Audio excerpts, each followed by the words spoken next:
ตำนานบอกบ้านมาก่อสร้างแต่โบราณพยามหันเอาแสงคำประสาน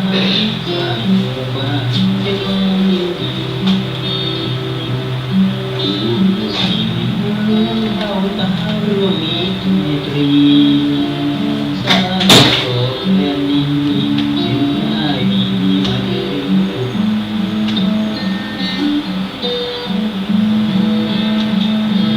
กราบองค์พระธาตุเจดีย์พระเดชมีปกป้องเจดีย์ให้เราสุขสันต์รักษามันคงเรื่องนั้นพระครูสถานมนต์นั้นสร้างสรรค์ชีวิตทำดี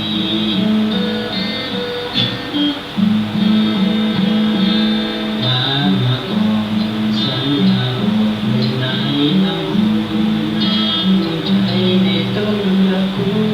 จะเพื่อทูลให้ชั่วชีวิตสืบสานเป็นตำนานลูกหลานยิ่งดีรักแผ่นดินนี้เพื่อศักดิ์ศรีของคนมาก่อน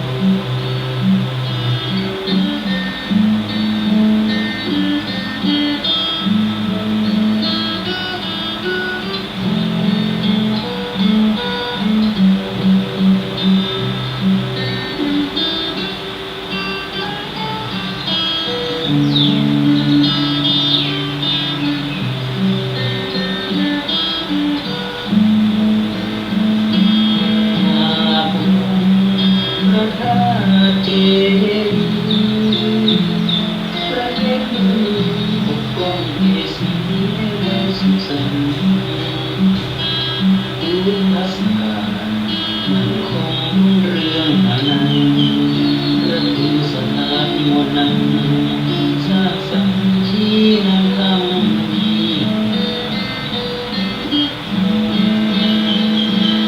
บ้านมาก่อนสัญญาบอกเป็นไหนกันภูมิใจในต้นตระกูลจะเพื่อทูลให้ชั่วชีวิต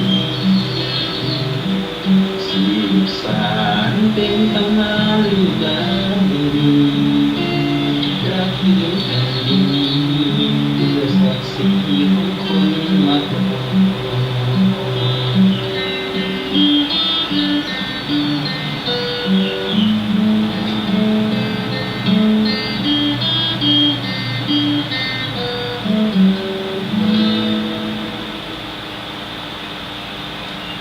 ขอนอบน้อมแด่องค์พระรัตนตรัย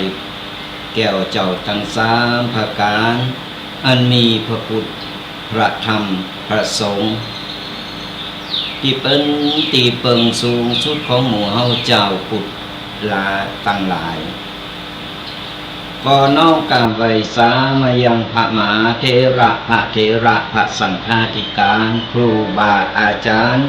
จูรูปจูตนด้วยความเคารพยิ่งขอเจริญสุขเจริญธรรมจงบังเกิดนี้แด่กันสาธุชนพุทธบริษัทจูผู้จูคน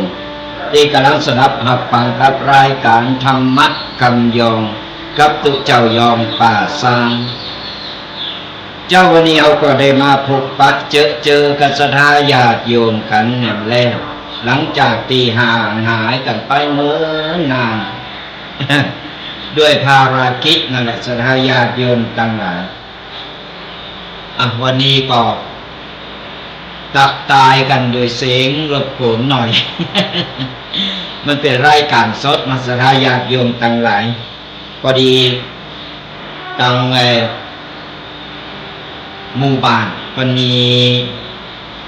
การประกาศเสียงตามสายสักกรรมก็คงจะหายแล้วเนาะก็พอดีมันมาตัดเวลากันเจ้าวันนี้ตัดตายกันตรงกับวันเสาร์ที่8 พฤศจิกายนวันคืนก็ลงไปแล้วนับถอยหลังแล้วหรือบางกี่วันก็จะสิ้นปีแล้ว สลาญาติโยมมีพ่อมีแม่ทั้งหลายหรือเดินตายแก่กับไปแอมผีตามมันตามเป็นห้องว่าตามการเวลามันไปแล้วแต่ว่าคนเฮามันก็มีเท่าอีแล้วเวียนว่ายตายเกิดมาก็เป็นวัยทำงานเสร็จก็วัยที่ต้องสร้างครอบครัวเสร็จก็เป็นวัยที่แก่ชรารอวันตาย รอวันปิกบ้านเก่ากันบ่ว่าไผซาคนเพราะฉะนั้นต้องทำใจเขาพบอาจารย์ไม่ต้องไปกลัวแก่นะไม่ต้องไปกลัวว่าจะแก่เพราะว่ามันบ่มีใบหนีพ้นไปไหนช่วงนี้ก็พายุเข้าเนอะอีปออีแม่ปออุ้ยแม่อุ้ยตั้งหลายช่วงนี้พายุเข้าโอ้ฟังเปิดประกาศฟังพอข่าวเข้ามาทางภาคอีสานหนึ่งละระหว่างวันนี้ถึงปุณะวันนี้เก่าที่10ปุณแต่ตั้งปลายมันก็จะมาถึงบ้านเฮาไป ตั้งปลายมันก็จะมาถึงบ้านเฮาวันนี้ก็โดนเหมือนกันเนี่ยตอนนี้ก็ยังไม่สิพระเจ้าก็เลยงดสายกลางบินเลยว่าได้บินสักคำเลยต้มข้าวต้มอาศัยของอย่างนี้ในวัดในวาก็หุงหากันฉันกันไปเพื่อความอยู่รอดไปวันเนาะสุดาญาติโยมทั้งหลายเพื่อความอยู่รอดอยู่วันต่อวันไปประคับประคองกันไปเป็นฟ้าเป็นฝนมันเป็นเรื่องธรรมชาติเท่าบาสามารถที่จะไปห้ามบาสามารถที่จะไปยุดมันได้ในเมื่อธรรมชาติมันเป็นอย่างอี้มาแล้วเราก็ต้องทำใจแล้วก็ปรับตัวเข้ากับเหตุการณ์สถานการณ์นั้นๆต่อไปก็มีใจเนาะสดาญาติโยมทั้งหลายชีวิตมนุษย์คนเฮาที่แน่ๆก็ดูแลสุขภาพกันตัวเนอะดูแลสุขภาพกันตัวเพราะว่าเดี๋ยวฟ้าเดี๋ยวฝนเดี๋ยวหนาวเดี๋ยวร้อนเดี๋ยวหนาวเดี๋ยวร้อนเดี๋ยวฝนเดี๋ยวอากาศมันวันหนึ่งเปลี่ยนไปเพราะฉะนั้นเรื่องสุขภาพนี่สำคัญเราต้องดูแลสุขภาพกันตอนนี้ก็ต้องขอสุมาอภัยกันตัวเนอะจะได้ญาติโยมทั้งหลายมีเสียงแสกเสียงรบกวนหน่อยเพราะว่าเราเป็นจัดรายการสดแล้วก็บ่มีห้องแอร์บ่มีห้องเป็นห้องโล่งๆนี่แหละ ธรรมชาติก็อาจจะมีเสียงรบกวนหน่อยแต่กำเดียวบ่เหมือนบ้านนั้นเนาะบ่เหมือนบ้านนั้นเราก็พูดกันไปเปิ้นก็ทำหน้าที่ของเปิ้นไปพายุที่เข้ามาฟังจือแล้วโอ้ยแต่ละพายุเนาะสดาญาติโยมทั้งหลายจือไอ้หยังน่ะเปิ้นว่าคันแม่กี้ คันแม่กี้ ฟังจือแล้วเฮาก็บ่อยากมาเลย มันมาแล้วก็ต้องทำใจอย่างที่บอกไปว่าต้องปรับคือเข้ากับสถานการณ์ปรับคือเข้ากับเหตุการณ์นั้นไปหลังจากที่ได้ผ่านกันไปอีพ่ออีแม่ทั้งหลายบุญใหญ่บุญหลงหลายบุญติดต่อกันมาก็มีกฐินก็ผ่านกันไปแล้วหลังจากกฐินกันก็เสร็จสับเรียบร้อยมาลอยกระทงแม่หมอ แต่ปีนี้ก็ดีนะลอยกระทงปีนี้ก็อาจจะบ่เหมือนกูปีที่ผ่านมาเพราะว่าการที่ตอนนี้เขาก็งูกันอยู่เนาะเพิ่นกำลังโศกเศร้ากันประสบนิกรโทรโศกเศร้ากันก็ไหวตุกกันเขาก็จัดคือมันตามประเพณีมันคือประเพณีมันว่าสูญหายไปเขาสืบทอดเจตนารมณ์เพราะฉะนั้นแล้วเนี่ยเขาก็บัดนี้ละบัดนี้ลืมนะเล็กๆน้อยๆเขาก็ทำไปที่วัดประกอบก็เหมือนกันวัดประกอบนี่ก็ ทำตามประเพณีสืบทอดประเพณีเฮารักษาประเพณีเก่าของเฮาเอาไว้กันก็จัดเล็กๆน้อยๆก็พอหอมปากหอมคอแต่งดการบันเทิงการละเริงการเล่นอะไรอย่างต่างๆก็ผ่านพ้นไปด้วยดีสลายญาติโยมทั้งหลายตอนนี้ก็เหลือแห่งงานหนึ่งละก็เหลือแห่งเดินป่าก็จะมาถึงนะมั้งปีนี้ก็ยังอยู่ในชงของไหวตุกอยู่ไหวตุกกันอยู่เพราะว่าปีใหม่ปีหวานเราจะมาจัดกันเลยเป็นโมนเป็นงานล่ำมันก็แบบนี้มันก็บ่เหมาะบ่ควรเพราะฉะนั้นเราก็เอามาของปากของคอกันไปตามประเพณีตามหีดหอยของเราเนี่ยสลายญาติโยมทั้งหลายมันอายังมันก็เปลี่ยนแปลงไปเรื่อยๆมันบ่อยู่ตีเก่าเพิ่นถึงบอกว่าบ่มีอายังเต็งแต่แน่นอนเพราะฉะนั้นแล้วเนี่ยเฮาบ่ต้องไปรอบ่ต้องไปหวังว่าเดี๋ยววันพุธวันฮื้อก่อนวันนั้นวันนี้ก่อนรออนาคตรออนาคตรอโจกรอลาไปยังต่างๆยังทำได้ก็ทำกันไปยิ่งเราแก่โตมาแล้วเนี่ยยังตีพอจะทำได้เราก็ทำกันไปคือร่างกายมันเคลื่อนไหวคือร่างกายมันได้คือเลิศมันได้สูบฉีดกันก็เอาอยู่เฉยๆอยู่บ่ได้ได้ก็เนาะเนาะหายใจกว้างไปวันๆมันก็ไร้ประโยชน์มันก็บ่มีประโยชน์อะไรอย่างเพราะฉะนั้นวันคืนเนี่ยมันหมุนเวียนเปลี่ยนไปมันเร็วกำเดียวก็เอาละกำเดียวก็ปีพ้นปีนะกำเดียวก็ปีหนึ่งเพราะฉะนั้นจะไปประมาทในการดำเนินชีวิต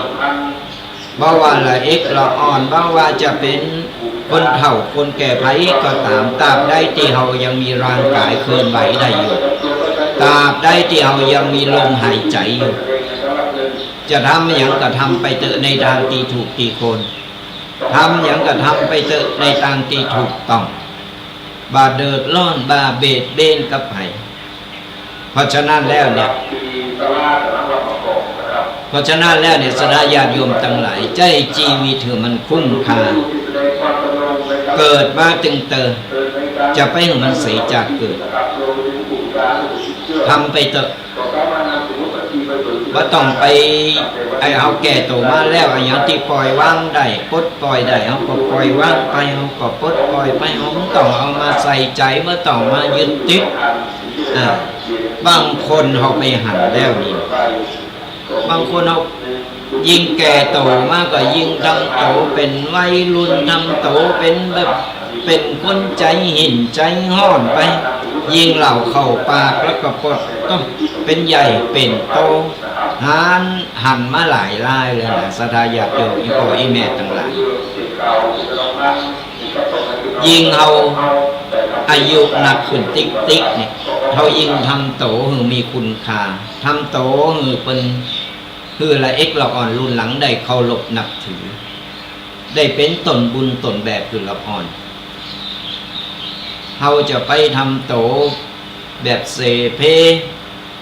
แก่แล้วแก่เลยแก่กะโหลกกะลาแก่แล้วบ่มีประโยชน์อย่างเพราะฉะนั้น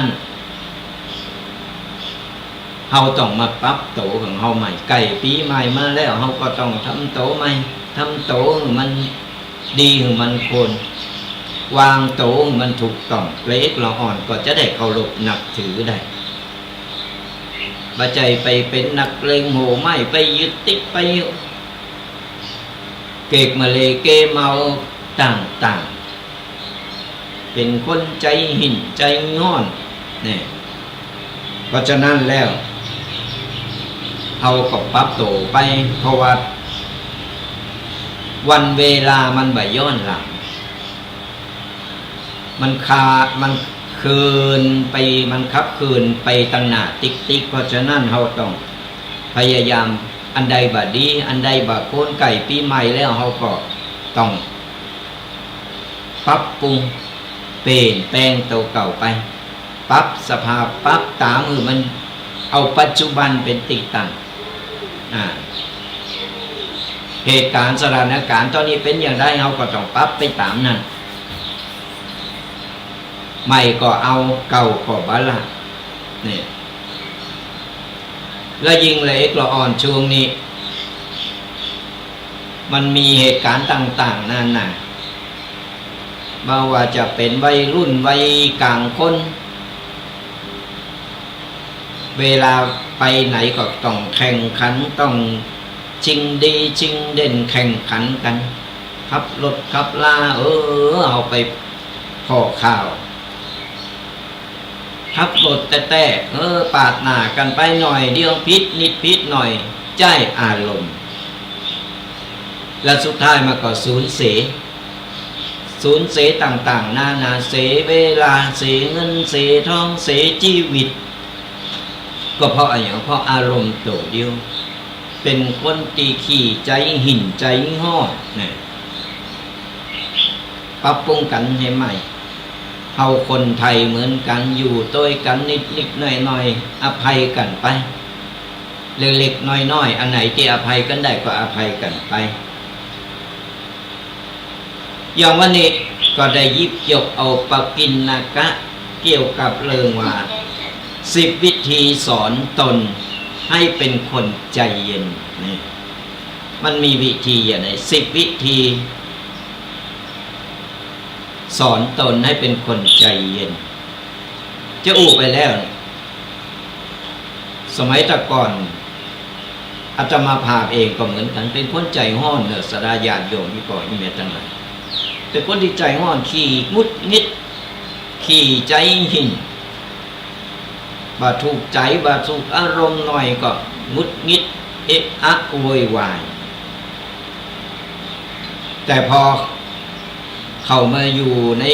ลมกัสวภักดิ์หรือว่าได้มาโบสถ์นะเขาก็ได้ศึกษาเรียนรู้อย่างต่างๆนานาก็เลยว่าบ่เดียวเป็นคนที่ปลด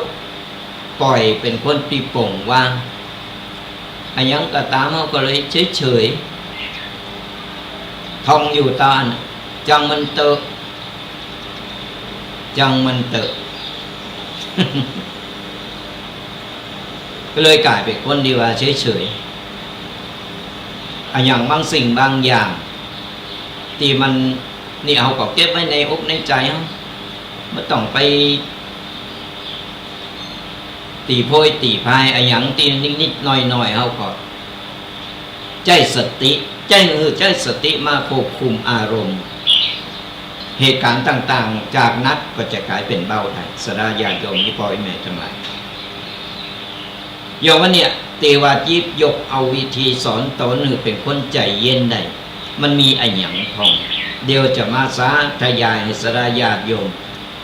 ได้ฟังเป็นข้อคิดสกิดเตือนใจให้สดาญาติโยมได้นำไปเป็นข้อคิดนำไปปรับใจในชีวิตประจำวันได้มีอันหยังพอง10 วิธีสอนตน1เพิ่นบอกว่าอยู่เฉยๆคือเป็นอย่าตอบทุกคำอย่าแก้ทุกเรื่องบางครั้งคนตีอูก็แค่อยากจะอูบ่ต้องรีบอธิบายบ่ต้องไปรีบแก้ไขใจตีนิ่งกว่ามักเข้าใจและได้มากกว่าเสมอหมายความว่าบางสิ่งบางอย่างอันอย่างเขาเฉยเขาก็เฉยไปเอาหูไปนาเอาตาไปให้พองบ่ต้องไปหับหู้ทุกเรื่องแล้วบ่ต้องไปต่ออันอย่างกับคำถามทุกอย่างปัญหาอันอย่างกูสิ่งกูอย่างเขาอันไหนที่มันนักหนาสาหัสเขาแก่บ่ได้เขาก็บ่ต้องเขาเฉยๆปล่อยให้สถานการณ์และเหตุการณ์มันผ่านพ้นไปแล้วเดี๋ยวมันจะแก้ปัญหาของมันเองอันไหนแก้ได้เขาก็แก้ไปกำอู่ของคนเหมือนกัน เวลาเขาเอามาอุมาว่ามาอันนั้นอันนี้ต่างๆนานาเฮาปิดปากเขาบ่ได้อีพ่ออีแม่ทั้งหลายเฮาจะเอามือไปปิดปากว่าจะไปอู่เนอจะไปปากเนอมันก็บ่ได้เฮาก็ยับยั้งชั่งใจเฮายับยั้งชั่งใจอย่างใดเฮาก็เพิ่นอู่อย่ามาก็จะมันเตอะแล้วก็เฉยมันก็เป็นแค่ลมปากไอ้คนที่มาอู่เรื่องง่ายเรื่องดีอย่างก็ตามบางคนมันก็หวังดีบางคนก็หวังบ่ดีบางคนก็อยากจะยุแยงเพื่อความสะใจเพื่อความมันปากของคนเอาไปเก็บกูอย่างกูสิ่งเนี่ยเข้ามาในอกในใจหมดมันก็นักอึกดึกอยู่อันนี้เพราะฉะนั้นเราก็ต้องไปบางสิ่งบางอย่างหับหูพองบ้างหับหูพองเฉยๆแล้วก็ยิ้มเนี่ยพอละอันไหนที่มันแก้ไขได้เขาก็ค่อยๆแก้ไปข้อที่สองหูทวนลมบ้างก็ไม่ผิดไม่ได้แปลว่าบ่หูซึกแค่เลิกที่จะบาดใส่ใจเพราะว่าใจทุกเสียงจะมีน้ำนักพอที่จะหือใจเฮาเนี่ยนักต่างต่อหนึ่งจากข้อที่หนึ่งสดาญาติโยมตั้งหลายอย่างที่บอกว่าบางสิ่งบางอย่างหูซ้ายพดหูขวาพองอันใดที่มันบาดดีเฮาหูแล้วว่าอันนี้มันส่อเศษไปในต่างตีบาดดีเขาก็เอาหูทนลมไปเห็นเขาฟังแต่เขาแบบเก็บมาใส่ใจพอน้ำหนักมันแบบนี้และมันแบบใจเหตุผลในอย่างที่เขาจะต้องเก็บมากึดจะต้องมาเก็บเอากำอู่ทุกคำของคนที่เป็นหวังดีและบ่หวังดีมาอู่เขาฟังเขาก็ตัดนะกำใดดีเขาก็อู่เขาก็ฟังกำใดบ่ดีเขาก็มามึกเอาไว้เขาต้องอู่เขาฟังได้แต่เขาแบบเก็บมันใส่ใจและจิตใจเขามันก็จะสงบเขาก็บันนะก็เอาไปแบกไปหามไปเอากำอู่ทุกกำอู่มาใส่สมองให้มันหกสมองมันแบบเกิดประโยชน์เนี้ยมันทำมือโตเฮาเนี่ยอยู่แบบเป็นสุขเนาะกึดหันกึดนี่พอถึงวันนี้จิตใจของเฮานี่มันก็นอกว่าจิตใจคนเฮามันซนเหมือนลิงวันๆนะพอเอานั่งอยู่บ่ได้ลองพอมันถึงสดหันสดหนีไปหันไปนี่108ปันประการเดี๋ยวก็เรื่องเดี๋ยวอันนั้นเดี๋ยวก็เดี๋ยวก็กึดอันนั้นมันนั่งเป็นกำกึดก็เอาบาคัดกองบาไตรตองอันยังก็เก็บมันใส่ใจอันยังก็เก็บมันใส่สมองก็มันก็เป็นขยะมันก็บูดก็เน่าอยู่ในวันดีคืนดีก็สมองระเบิดเส้นเลือดแตกเพราะอย่างเราบอกจะปล่อยวางมาต่อข้อที่ 3กำอู่ที่ยังไม่ได้อู่ออกไปบ่มีไผเสียใจยิ่งหู้ซึกมากต่อใดยิงโคนอู่จ้าลงบ่ใจเพอไขแต่เพอเฮา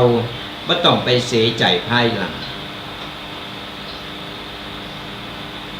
หมายความว่าการที่เฮาจะอู่เฮากึดก่อน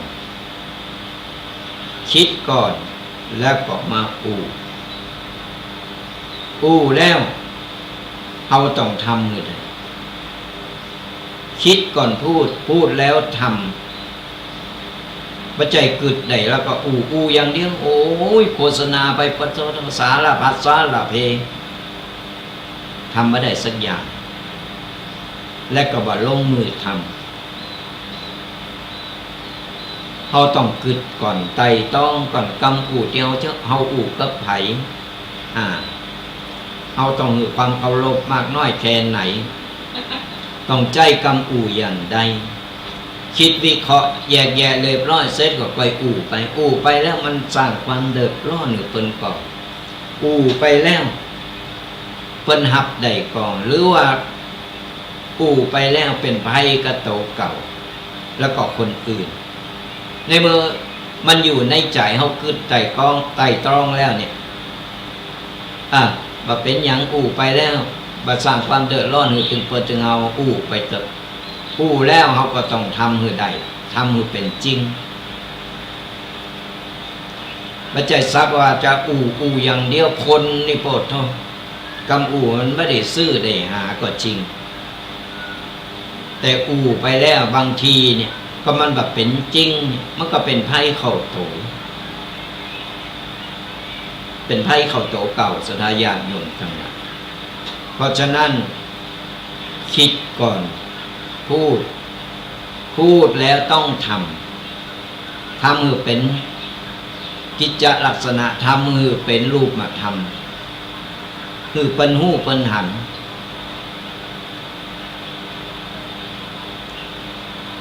แล้วไผจะมาว่ามาวิจารณ์มาอย่างเฮาเนี่ยจะมา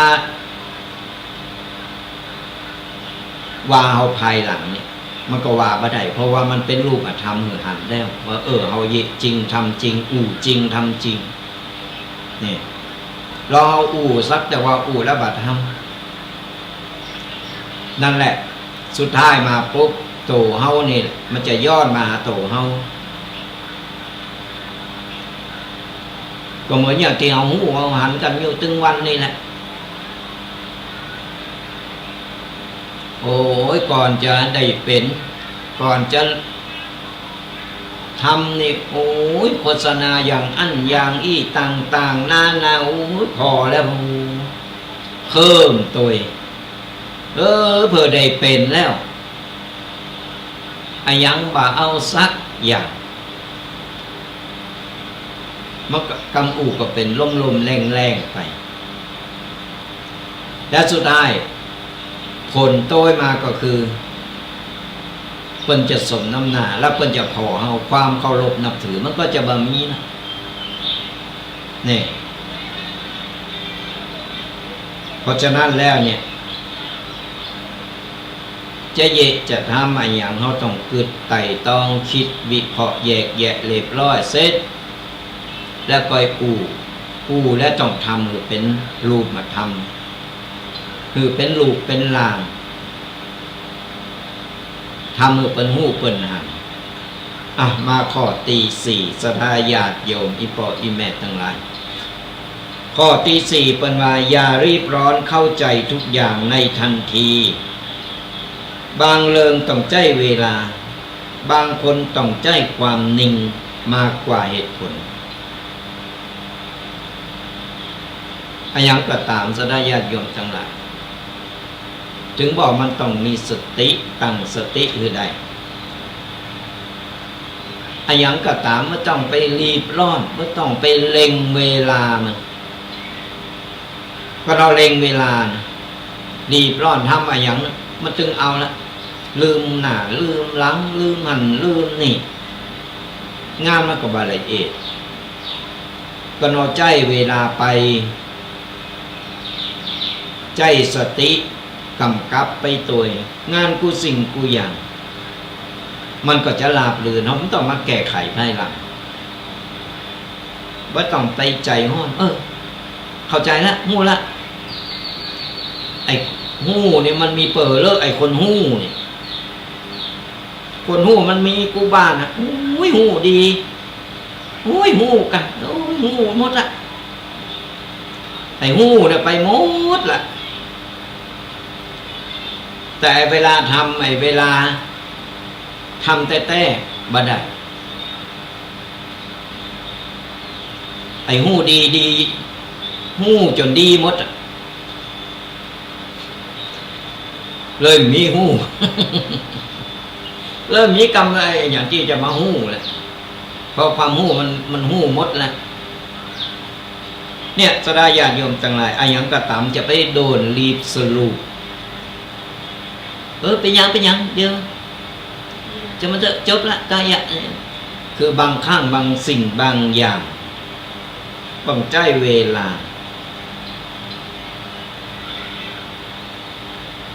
เอาใจสติใจความนิ่งไม่ต้องไปรีบร้อนไม่ต้องไปกล่าวลงเวลาและสุดท้ายเราต้องมาตามแก้ไขตัวกฎมันเสียเวลามาได้มาขอตีห้าจะได้ญาติโยมทั้งหลายเป็นว่าเดินออกจากวงที่เสียงดังในใจเราไม่จำเป็นต้องยืนอยู่ตรงนั้นเสมอบางครั้งการเดินออกมาเงียบๆก็คือการรักษาทุกอย่างไว้ดีที่สุดเพื่อนหมายความว่าอันยังก็ตามที่เราไปอยู่ในแวดวงหรือสังคมที่ว่าเราหับบ่ได้ที่มันบัจจัยตีบัจจัยตัวตนของเราที่จะหับได้คือเรากล่าวออกมาหูว่านี่มันพอไปกันบ่ได้นะมันผิดอันยังก็ตามเราจะไปฝืนจะไปเกรงใจบางครั้งเราฝืนบางครั้งเกรงใจอยู่ด้วยความเกรงใจสุดท้ายผลหลับตีจะโต้ยมามันทำเราเดือดร้อน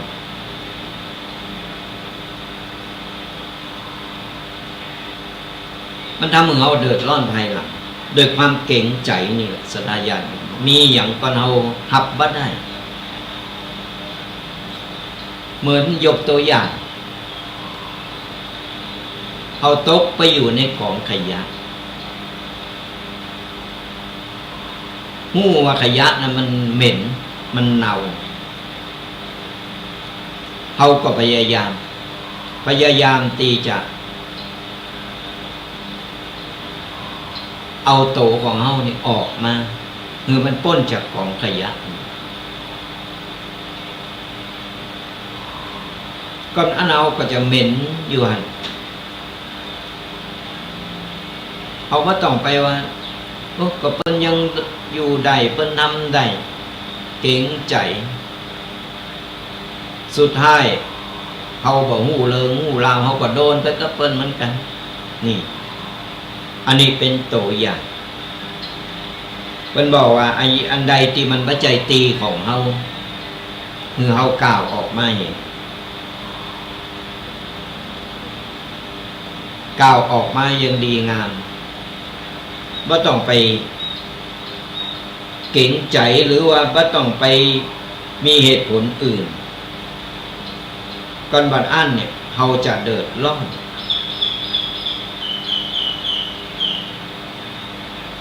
หมู่นี้เพิ่นกำลังเล่นไพ่ไฮโลกันอยู่นี่เฮาเล่นบ่จางเพิ่นว่าอยู่เป็นเปินหน่อยอยู่เป็นเปินหน่อยก็เป็นหยังอยู่เป็นเปินแต่เฮาบ่เล่น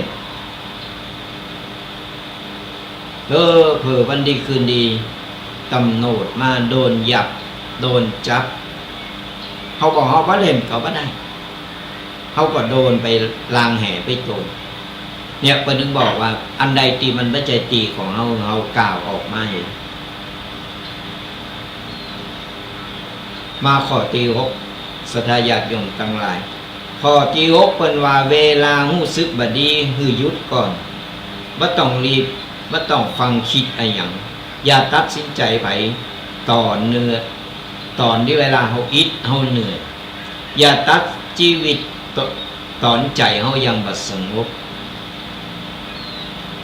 หมายความว่าเวลาเฮารู้สึกบ่ดีคือเฮาหยุดกูสิ่งกูอย่าง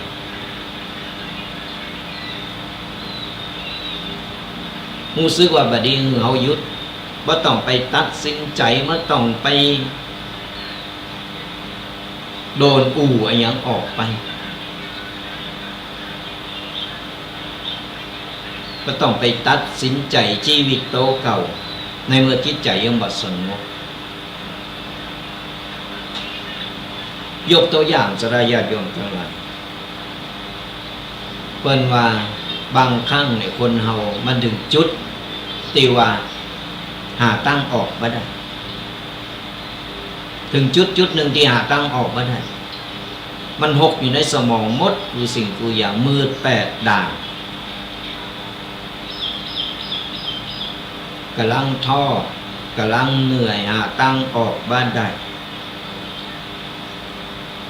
ไอ้มารต่างๆมันจะแทรกเข้ามาจิตใจเขากำลังว่าบุญมันแทรกเข้ามามันแวบเข้ามามันก็โดนเอาทำตัดสินใจไปได้ต่างติบัดถูกบักโคน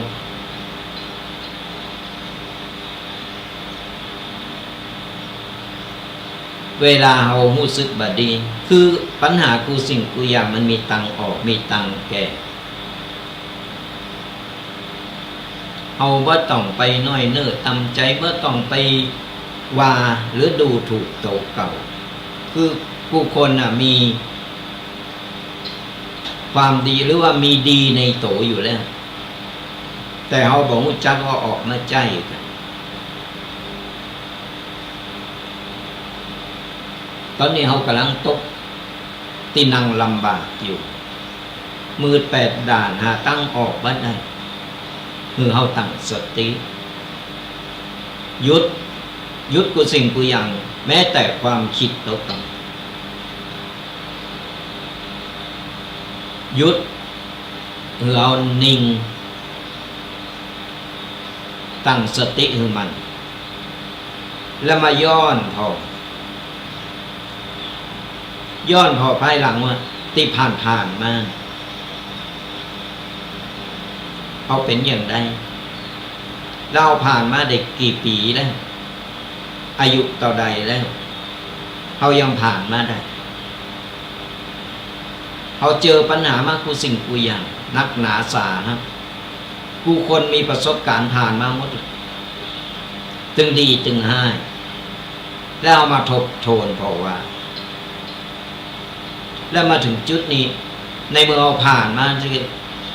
กูสิ่งกูอย่างแล้วมาถึงจุดนี้แล้วเยี่ยงแล้วเราจะผ่านไปบัดใดแล้วมาพอเปินโลมโลกบางคนนักเหลือเฮาเปิ้นก็ยังหาตั้งออกได้เราใจสติคิดทบทวนและตั้งออกมันก็จะมาเองเหตุการณ์สถานการณ์วันเวลามันจะคลายปมหรือเขาได้จะไปโดนตัดสินโอ้อยู่ว่าไวแล้วไปก็บ้าหักไม่ก็อย่างนี้ไปโดนตัดสินใจคิดสัตว์ก็สร้างกรรมสร้างเวรอยู่ตัวเก่านักหรือเก่านี่เพราะฉะนั้นสดาญาติโยมทั้งหลายเวลารู้สึกบดีหึงเอายุดกูสิ่งกูอย่างไม่ต้องไปคิดไม่ต้องไปตัดสินใจไม่ต้องไป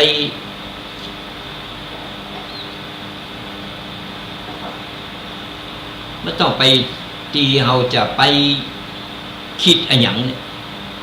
ในทางที่บดีเราตั้งสติแล้วก็นั่งทบทวนผ่านร้อนผ่านหนาวมากี่ปีแล้วเรายังผ่านมาได้แล้วเจ้าอีเราจะผ่านต่อไปเมื่อใดกันชีวิตคนเรามีการเกิดมาจากไม่ใช่ว่าตายปุ๊บแล้วเลยเกิดปั๊บได้เกิดแล้วกัดเหมือนกันแต่ไปเกิดเป็นอะไรอย่างนะสัตว์นรกหรือจะไปเกิดไปเป็นเทวบุตรเทวดาหรือยิ่งเอาไปสร้างกรรมเกิดเอากรรมมันก็เป็นสัตว์นรกใจกรรมใจเวรอยู่บนนรกอย่างต่อว่าจะได้เกิดมาเกิดเป็นเศษกรรมที่ทำเขาได้เกิดมาแต่เกิดมาอาจารย์เนี่ยเขาบอกงูเองจะเกิดมาเป็นนี่เนี่ยว่าใจเกิดปุ๊บตายปุ๊บเกิดปั๊บ เกิดมาเป็นมนุษย์ไอ้ตีบอกว่าลูกไป้มามีลูกไป้ลูกเกิดมาโอ้หน้าเหมือนยามันเนาะยามันมาเกิดเนี่ยยากำลังตายไปปุ๊บยังมาตั้นอย่างมาถึง100 วันมาเกิดแล้วเป็นการเข้าใจผิดแต่ตายแล้วเกิดจริงแต่ไปเกิดใจกรรมใจเวรไปเป็นสัตว์นรกไปเป็นเทพบุตรเทวดาอายังก่อแต่กรรมแต่เวรไผ่มันมาข้อที่7ฟังโดยไม่ต้องรีบตอบบางคำแค่ต้องการที่จะให้ตกลงมาไม่ใช่คำตอบไม่ใช่คำแก้ตัวแค่เฮาเงียบที่เข้าใจหมายความว่าเฮาเป็นผู้ฟังนักฟังอย่างสดาญาติโยมฟังธรรมะอยู่ตอนนี้อย่างนี้ปล่อยแม่ฟังตุเจ้าอู่เฮาฟังแล้วก็คิดวิเคราะห์แยกแยะแล้วก็ก้อนใกล้พออันใดมีเหตุผลอันใดบ่มีเหตุผลเฮาแยกแยะได้เฮาบ่ต้องว่าโอ้ยตุเจ้าเพิ่นอู่นี่นะเจอหมดกูสิ่งกูอย่างมันก็เป็นไปบ่ได้เฮาต้องคิดวิเคราะห์แยกแยะเพราะว่าเนี่ยกรรมอู่ที่เพิ่นอู่มา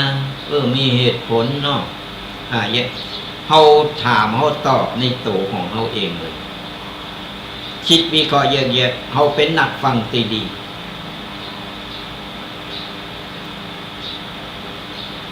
แล้วก็จะได้คำตอบในใจของเฮาเองบ่ใจไผมาอู่หยังก็ฟังแล้วก็เจอเปิ้นไปงดกูสิ่งกูอย่างยิ่งสมัยบัดเดียวนี่หันหน้าบ่ฮู้จักลงข่าวตึงวันคอเซ็นเตอร์มันทุกวิถีทางมันทำกูสิ่งกูอย่างมันอู่นี่เอาจนเฮาเคิ่มแต่ว่านี่ไปหันคลิปหนึ่งคนเฒ่าอยู่ที่บ้านสดาญาติโยมทั้งหลายบอกว่าไปอู่ยังกันอย่างไรคอเซ็นเตอร์มันโทรมาลูกหลานก็ปล่อยคนเฒ่าคนมีเงินปล่อยคนอยู่บ้านแต่โดยความเอ๊ะใจว่าธนาคารเอ๊ะใจว่าอย่าโอนอยู่คนเดียวอย่าโอนเงินไปหนักล่ำเลยเงินออกจากธนาคารหนักล่ำหลายล้านสดาญาติโยมธนาคารเอ๊ะใจเลยแจ้งตำรวจคือเราไปตรวจสอบพอแล้วตำรวจเข้าไปถึงบ้านกำลังกู้โทรศัพท์อยู่แต่บ่ยอมเปิดประตูตำรวจเข้าไปตรวจสอบทั้งที่โต๊ะเก่าไว้กำโทรศัพท์กู้ก็แกล้งคอเซ็นเตอร์โอนหรือเปิ้นไป4 ล้านบาทอิสราญาติโยมทั้งแล้วมันบอกว่ามันยังมาโทรมาหาอันนี้หลงเจอจนงมงายเขาก็บ่เข้าใจว่าเป็นโดนอู่โดนอย่างใดเพิ่นบ่เปิดเผยโตป้านี่ก็บ่ยอมเจอตำรวจแต่ไปเจอก็แกล้งคอเซ็นเตอร์เนี่ยเป็นตัวอย่างยิงคนเฒ่าอยู่บ้านบ่ได้หรือใส่ทองใส่อย่างของมีกามต้องไว้ใส่เอาเก็บไว้ซ่อนไว้เหอะดีคนบักเก่าก็เอาใส่ไหฝังดินเลยพวกเมื่อเดียวมันไว้ใจเมื่อใดมันมาในหลายรูปแบบแม้แต่ในวัดในวาเหมือนกันมาทุกรูปแบบสัมเตอร์กับแกงมาถวายน้ำปันนะแต่งมาถามมาอันนั้นอันนี้พอลาดลาวตู้เจ้าก็อยู่ยังบ่เป็นสุข มันยังโตยเข้ามาถึงในวัดแต่งมาถามอันนั้นอันนี้เผื่อเพิ่นเคิ่มเพิ่นอู่โตยหน่อยเอาละเอาน้ำถวายเอาน้ำมาถวายเอาน้ำอัดลมมาถวายโอ้สั่งนั้นสั่งนี้กินก็ไปทีเดียวรับหมูเลิงตุปู่ตุปอเนี่ยตีอยู่วัดเฝ้าวัดอย่าว่าแต่ตุปู่ตุปอตุน้อยเถนน้อยยังก็ตามลงมดโดนมดเนี่ยมันอันตรายมันไว้ใจไว้บ้านไหนถึงวัน เพราะฉะนั้นยิงอีปอยแม่อยู่บ้านคนเดียวกันเขาต้องพยายามหันแปลกหน้าหน่อยว่าต้องไปฟังเปิดประตูเปิ้นตึงถามไทยพอมีอะไรอย่างได้มีโทรศัพท์ก็โทรหาลูกหาหลานแต่ประเดี๋ยวนี้กล้องวงจรปิดมันมีมือซื้อติดไว้เลยคือลูกคือหลานซื้อติดไว้เลยพออย่างน้อยเขาก็มีหลักฐานหรือว่าคนข้างบ้านเนี่ยเปินบ้านที่อยู่บ้านใกล้บ้านหิมช่วยกันสอดส่องดูแลตอนนั้นเราจะพาทางเศรษฐีมันมาทุกๆรูปแบบ ก็ฝากเตือนกันเอาไว้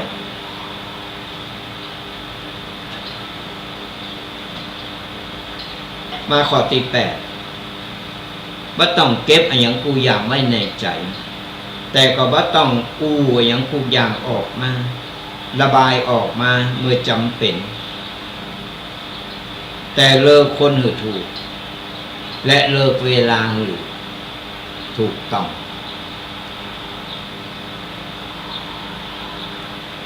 อย่างที่บอกไปแต่ต้นแล้วว่าอันยังก็ตามสลายาโยมทั้งหลายเราก็ต้องไปเก็บเข้ามาสะสมเอาไว้ในอกในใจอันยังก็เอามาใส่ใจนี่อันยังก็เอามาใส่นี่มันก็เต็มมันก็ล้น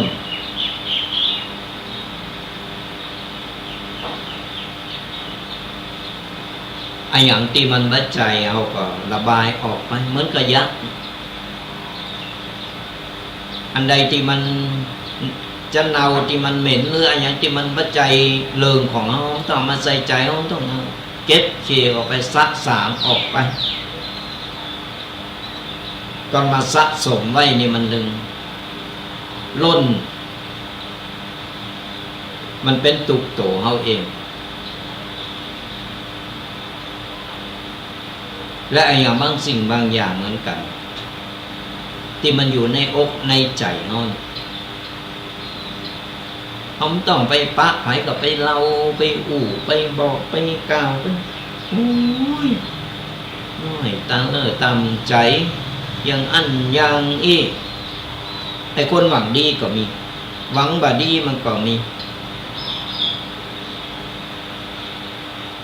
หลายอันหลายอย่างก่อนเราจะระบายมันอัดอั้นตันใจหนักล่ำจะระบายเขาก็ค่อยๆพอคนที่เขาไว้ใจได้มีเรื่องอย่างไปอู่ไปปรึกษาก็เอาปะไปเขาคืออยากระบายคือมันแล้วอกแล้วใจมียังก็น้ำไหลไปดับเราเปิดฟังหมดไอ้คนบ่หวังดีมันก็เอาไปเราต่อเต่าก็เปิดสื่อเป็นหันหลัง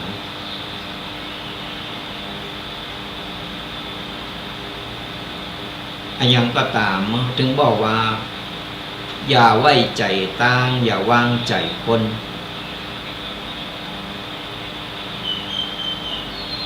อันใดควรเขาก็อันใดบ่ควรเขาก็ดักเ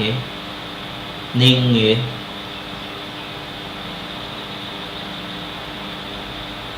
อย่างหลวงพ่อเพิ่นได้บอกว่า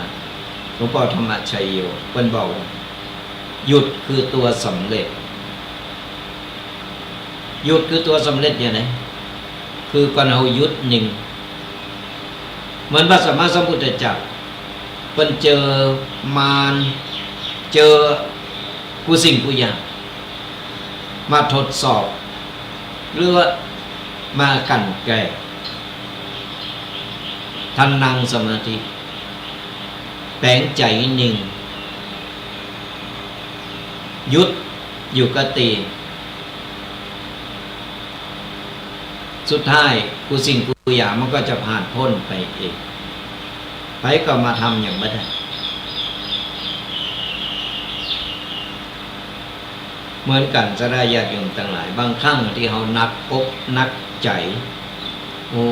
ยใครระบายใครใครมันจึงอยู่ในใจเนี่ยใครมันจะระเบิดเขาก็หาที่ปรึกษาที่ดีที่เขาไว้ใจได้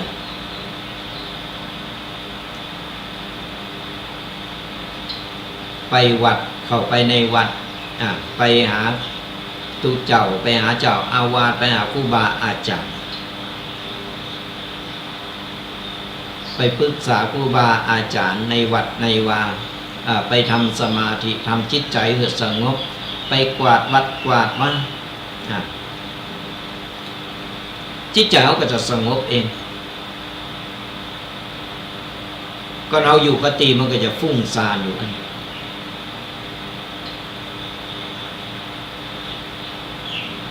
พอจังวันนี้มันไว้ใจ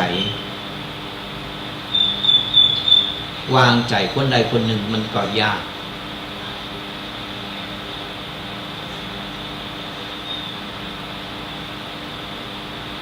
มาขอติเก่าบางครั้งความเงียบของเฮาเนี่ยจะเป็นคำอูดที่ชัดเจนกว่าคำอูดเวลาบางครั้งความเงียบเฮาบ่บ่ได้แปลว่าเฮาบ่มีความรู้สึกแต่พอใจเฮาสงบพอ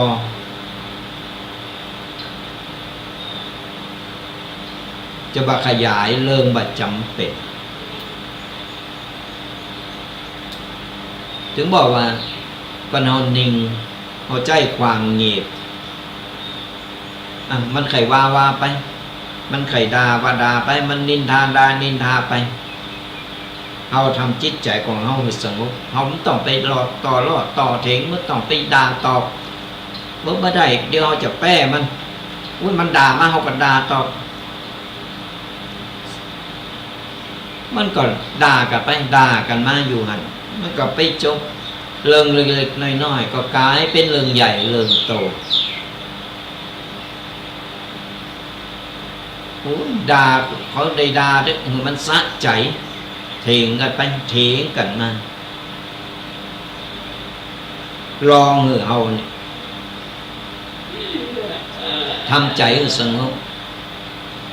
เอาหูทนลมไปก็มันด่ามันว่ามันนินทาบอกหูจักจบจักสิ้นเอาถุงขยะดำเนี่ยนี่ปล่อยแม่จังหลังเอาถุงขยะดำเนี่ยไปกางด่าใส่ในถุงนี่เนาะเต็มเมื่อใดแล้วบอกอย่าไปควางเถอะมันจะได้หายสะใจมันต้องไปเห่าตอบมันไข่เห่าไหมก็มันห้องมาเอาไปห้องต่อไปนะมันก็หมา2 ตัวปล่อยมันเป็นหมาตัวเดียวก็พอแล้วไปมันมีหมา2 ตัว 3 ตัวเพิ่มขึ้นมาใจความนิ่งความเงียบฝึกจิตใจของเรามันสงบก่อนจิตใจสงบแล้วอย่างอื่นมันต้องสงบเมื่อเราตั้งมาภาวะตั้งแต่ตั้งแต่อาตมาภาพได้มาฝึกตั้งแต่มาโบสถ์มาปุ๊บได้มาฝึกทำสมาธิกับหลวงปู่ทองไปสติปัฏฐาน 4คือฝึกเห็นหูมาหมดเพื่อเอามาปฏิบัติมันได้ผลบัดเดี๋ยวนี้จิตใจสงบลง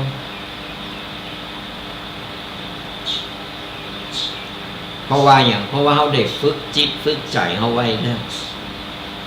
ร่างกายเขาเคลื่อนไหวตามอิริยาบถตามที่เขาได้ได้ทำแต่จิตใจเขายังสงบอยู่ยิ้มอย่างเดียวบางครั้งเริงห้อนเริงไห้เข้ามาปะทะเขาก็ยิ้มนิ่งอันใดแก่ใดก็แก่ไม่ได้เขาก็นิ่งมันก็ผ่านพ้นไปเองจิตใจเขาก็เลยสงบมาขอตีซิกท้ายขอตีซิกคนใจเย็นใจตีบรรเลงไผ่รวมถึงบรรเลงโตเองค่อยๆฟังค่อยๆอู่ค่อยๆพอค่อยๆเข้าใจ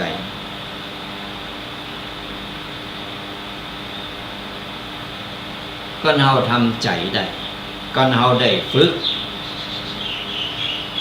คนที่ฝึกแล้วจะรู้เองว่าเวลามันเฮาได้ฝึกบ่อยๆพอเจอเหตุการณ์ปุ๊บเฮาจะรู้สึก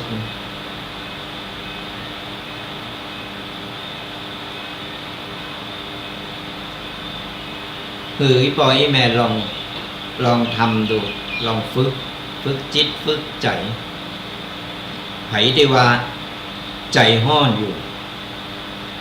ยังเป็นคนเนี่ยนาไอใจหินใจห้อนขี้มิ่งลองฝึกวางๆกับนั่งรับตาหายใจเข้าหายใจออกลึกๆมันจะค่อยเป็นค่อยไปเข้าใจว่าทำไม่ได้จะไปท่อเติมไม่มันแบบนี้ไปทำไงแต่ก็เราทำไปเรื่อยๆทีนี้มันจะเกิดความเคยชินก่อนนอนเนี่ยเราก็นั่งรับตาทบทวนบุญทบทวนสิ่งต่างๆจิตใจเขาจะผ่อนคลายพอเขาผ่อนคลายเรียบร้อยเขารับสบายจิตใจเขาก็ว่าฟุ้งซ่านไปต่างอื่นเนี่ย10 ข้อที่ได้ได้เกินมาเนี่ยสดาญาติโยมอีพ่ออีแม่ลองก้อนใกล้พอและนำไปปรับใจในชีวิตของเราตอนนี้เราอายุเท่าใดแล้วคอนมาแล้วถ้าเปรียบเหมือนต้องฟ้าเหมือนตะวันนี่ก็ประเดี๋ยวนี้มันบ่ายก็ไปไก่จะตกดินเราก็ต้องมาทบทวนปรับทัศนคติของเราให้ใหม่ว่าที่ผ่านมาแล้วมันผิดไปมันพังไปมันผ่านมาแล้วก็ผ่านไปมาเริ่มต้นใหม่ตราบใดที่เรายังมีชีวิตอยู่มีลมหายใจอยู่มาปรับลองทำพอไปที่ว่าก็ยังใจหินใจขี่งุดงิดอยู่เขาก็ก่อนนอนนั่งรับตาวันละเล็กละน้อยหรือไผถนัดที่จะเดินจงกรมก็เดินอย่างละเอ็กละอ่อนอย่างวัยรุ่นนี่เพิ่นไปวิ่งกันไปออกกำลังกายกันแต่เอามาเดินจงกรมก็เป็นการออกกำลังกายได้ถึงหลายอย่างได้ถึงสมาธิ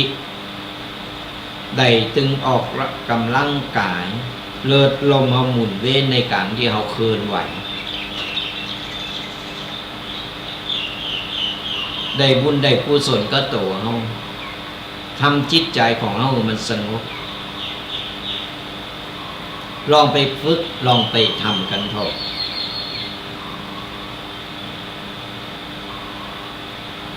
ก็ฝากคือเป็นขอบคิดกันสลายญาติโยมอีปออีเมตทั้งหลายเอาละไปมาก็10 ข้อวันนี้ได้นำปกิณณกะมามามาเล่าสู่สลายญาติโยมฟังกันก็อย่างที่ว่าตอนนี้อากาศกำลังเปลี่ยนแปลง จะเข้าหนาวเริ่มหนาวซดลดมาแล้วแต่พายุก็เข้าไม่ฮะหมอเป็นฟ้าเป็นฝนตกตกติดต่อกัน2 วัน3 วันวันนี้ก็ไม่ได้ออกไปบินไม่ได้ไปบินทบาทก็ต้มข้าวต้ม ตอนเบอร์ข้าวต้มก็มีอาหารญี่ปุ่นรออยู่ตุนเอาไว้ก็ประคับประคองกันไปติดตามรายการกันไปเรื่อยๆนะสดาญาติโยมทั้งหลายเป็นกำลังอกกำลังใจกันกับรายการธรรมะกำยองกับตุเจ้ายองป่าสร้างอาตมาภาพพระอาจารย์ประพันธ์จันททีโลหรือห้องง่ายๆทุกปีแดงวัดบักกอกทุกๆวันเสาร์ตั้งแต่เวลา8 โมงจนถึง10 โมงก่อนบัดติดการติดงานอย่างตีไหนก็จะได้มามามาปะมาปกกันอยู่เป็นประจำบางทีก็ติดการติดงานเราก็ต้องไปตามงานของไผของมันแต่จิตใจเขาก็ยังกึดตึงหายปล่อยแม่สดาญาติโยม FC ต่างๆอยู่ก็ติดตามลำตัวกันไปเดี๋ยวอย่างสักกัมเขาก็จะมีการเปิดสายหน้าไมค์สดาญาติโยมได้มามาได้มาแลกเปลี่ยนกันเป็นอย่างใดของสภาพอากาศเป็นอย่างใดวันนี้ฟังปฏิณกะมาและเป็นอย่างใดพองจะได้มามาจะได้บางเหงาเนาะแลกเปลี่ยนกันเขาก็จะได้หูว่าฟังอยู่ตั้งใดพองFC เขาอยู่ตั้งใดพองบางทีผ่านไปผ่านมาก็จะได้แวะเวียนหาพองไปไปหู้จักกันเอาไว้เป็นกัลยาณมิตรดีต่อกันไปฟังตั้งช่องทางใดหลายๆช่องทางเนื้อสดาญาติโยมทั้งหลายเพราะว่าจะเป็นการไล่สดจากห้องวิทยุวัดบักกอกหรือว่าจะเป็นตั้งวิทยุวัดฝายหินหรือเครือข่ายคืน4.5 FM นี่วัดฝายหินนี่ก็หรือว่าเครือข่ายก็ตามหรือว่าจะเป็นทั้งช่อง YouTube Facebook หรือว่าตั้งปุ่มไลน์ต่างๆก็กดไลค์กดแชร์กดติดตามกันไปเป็นการหือกำลังใจกันเป็นการเผยแผ่ธรรมะตัวไปกดไลค์กดแชร์ไปคนที่เพิ่นแบบเคยได้หูได้หันได้ยินเพิ่นได้หูได้หันได้ยินได้ฟังเพิ่นก็เกิดความปีติได้นำไปใช้นำไปปฏิบัติในชีวิตประจำวันของเพิ่นเฮาก็ได้บุญได้กุศลกับเพิ่นเหมือนกันนี่เป็นการแชร์บุญแชร์ธรรมะคือคนที่เพิ่นบ่ฮู้เพิ่นก็จะได้ฮู้เกิดปีติเกิดความเลื่อมใสกันขึ้นมาก็ฟังสะดวกตั้งใดก็ติดตามกันไปกดไลค์กดแชร์กดติดตามหลายๆช่องทางช่วงนี้อยู่ที่บ้านก็สามารถฟังรายการได้บ่ต้องมาฟังรายการจะฟังธรรมะแต่ละรูปแต่ละตนต้องเข้าไปในวัดในวาบ่ต้องแล้วตอนนี้นอนอยู่บ้านทำงานอยู่ขับรถอยู่ตั้งใดก็ได้สามารถติดตามสามารถฟังธรรมะกันได้ไปฟังสะดวกตั้งใดกดไลค์กดแชร์กดติดตามกันไปเป็นแฟนรายการกันไปเรื่อยๆฟังธรรมะสบายสไตล์ตุกปีแดงวัดบักกอกไปผ่านไปผ่านมาตั้งไอ้หลับปูนป่าซ้างก็แวะเวียนมาเยี่ยมเยียนกันได้มาตักตายกันได้แต่ก่อนมากก็โทรศัพท์เข้ามาเช็คพอก่อนนะ วันนี้ติดงานตั้งใดอย่างใดผ่านไปผ่านมาแวะเวียนมาก็อยู่บ้าไก่ไผ่หูจักวัดพระพุทธบาทตากผ้าจังหวัดลำพูนก็อยู่ตรงข้ามกันชื่อว่าวัดบักกอกวัดมักกอกอำเภอป่าซางจังหวัดลำพูนแวะเวียนกันมาถามไทยกันมาใครมา โอ้ได้ยินการเสียงไก่หันหน้าหันตาไก่อู่ไก่เอ้ยแวะเวียนกันมาได้เนอะเป็นวัดเล็กๆบ้านนอกนี่แหละธรรมดาธรรมชาติของเรานี่แหละก็แวะมาตักไตมาตักตายกันได้ไผที่เคยมาวัดจังกั้มก็อยู่ใกล้ๆกันอยู่ในตำบลเดียวกันเหมือนกันท่านพระมหาประสิทธิ์ก็ยังตักตายยังไปมาหาสู่กันอยู่ตำบลเดียวกัน เป็นวัดปีวัดน้องก็ผ่านไปผ่านมาแวะเวียนกันได้เนอะติดตามลำตัวกันไปเป็นกำลังใจกันไปฟังอยู่ตั้งใดฟังอยู่ตั้งใดอากาศอย่างใดก็ติดตามกันไปแต่รายการธรรมะกำยองกตุเจ้ายองป่าสร้างนี่ก็ฟังสบายทุกวันเสาร์ตั้งแต่เวลา8 โมงจนถึง10 โมงก็จะได้มาอุมามาตักมาตายกันเอาละสลายญาติโยมทั้งหลายหลังจากตีไปแล้วก็ได้นำปกินนะคะต่างๆมาเล่าสู่กันฟังแล้วก็พอหอมปากหอมคอก็จะเปิดสายหน้าไม้สลายญาติโยมได้มามามาตักมาตายจะเช็คเพราะว่าเป็นได้พอมันช่วงนี้ FC ของเรายังอยู่ก็หรือว่าหายไปละ หรือว่านอกใจไปละก็เปิดสายหน้าไม้สลายญาติโยมได้มามามาตักมาตายกันเนอะโทรกันเข้ามาได้ตอนนี้เขาเปิดสายหน้าไม้แล้วตีเบอร์โทรศัพท์โทร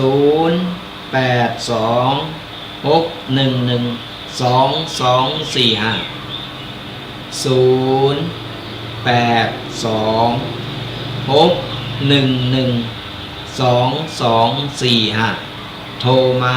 มามาตักมาตายกันฟังอยู่ตั้งใดอากาศเป็นอย่างใดวันนี้เขาก็จะได้หู้ว่าอากาศเป็นอย่างใดพองแต่ละตีหรือว่ามาเราสู่กันฟังไปกฐินมาหรือจะไปลอยกระทงตั้งใดมานี่เขาก็จะได้หู้แดนอนุญาตรับสายกันเด้อมาแล้วเจริญพรจากตั้งใดสารปีวันนี้ฝนตกบัดเจ็ดตกตกไปตกเลยคุณกะ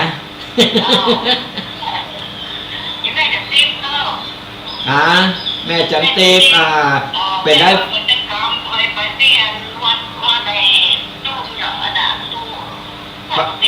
พระมหาประสิทธิ์ยังอยู่คนยังอยู่สบายดีเคยมาจ้างก้ามเนาะ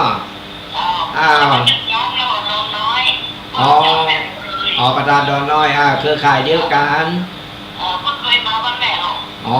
กันดีละเดี๋ยววันหลังต่อไปบัดบ้านก่อจะไปแอวหาพ่อง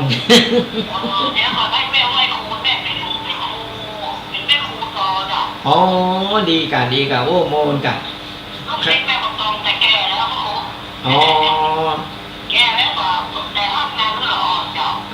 ดีละโอ้สืบสารเอาไว้เนี่ยชอบเนื้อฟังซอนะฟังหู้เนาะฟังภาษาย่องนิมนต์นะบาดเจ็บด่าคนบาดเจ็บเนอะกันพอได้ติ๊กต็อกกันดีละรู้จักนะคะนาคาตากันไว้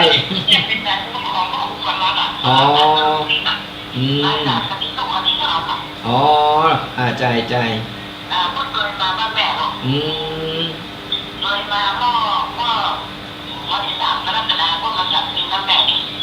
ดีละสาธุดีละ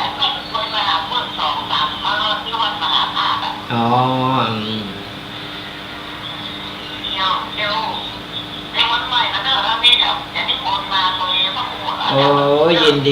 ดีเลยจะได้ไปหู้ไปหันทั้งคุณพอง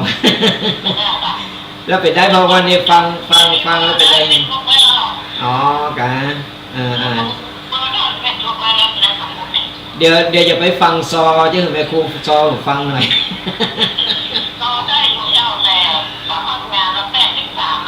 โอ้โอ้ย83แล้วเสียงฟังเสียงนี่มาถึงเรื่องนั้นเนี่ยโอ้เก่งโอ้คนแข็งแรงแสดงว่าแข็งแรงอยู่อืมอืมแสดงฝีมือดีนี่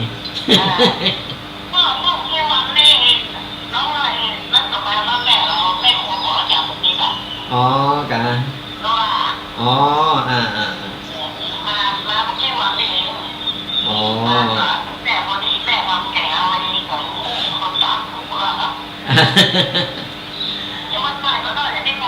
อ๋อยินดีอย่าได้ก็เอิญตักมาเนอะอ๋อวันหลังมากก็จะได้ไปก็อาจารย์มาประสิทธิ์ยินดีนะบุญรักษาบุญรักษาเป็นกำลังใจกันไปเนอะโอ้ดีอกดีใจเปิ้นแม่ครูเปิ้นได้โทรมามาเอ่ยเนี่ยเอาจะได้รู้จักมักจีกันไปเป็นกัลยาณมิตรดีต่อกันสลายญาติโยมทั้งหลายเรื่องซอนี่ชอบนะโดยเฉพาะซอลองนานแต่ก่อนเป็นละอ่อนน้อยยังไปฮัดอยู่ ได้กันหลอนอย่างเดียว อนุญาตรับสายกันนะเจริญพรเสียงแจ้วมาแล้วเป็นได้พอมาดิฝนตกอ๋อ นี่เป็นหมอกเป็นเหมย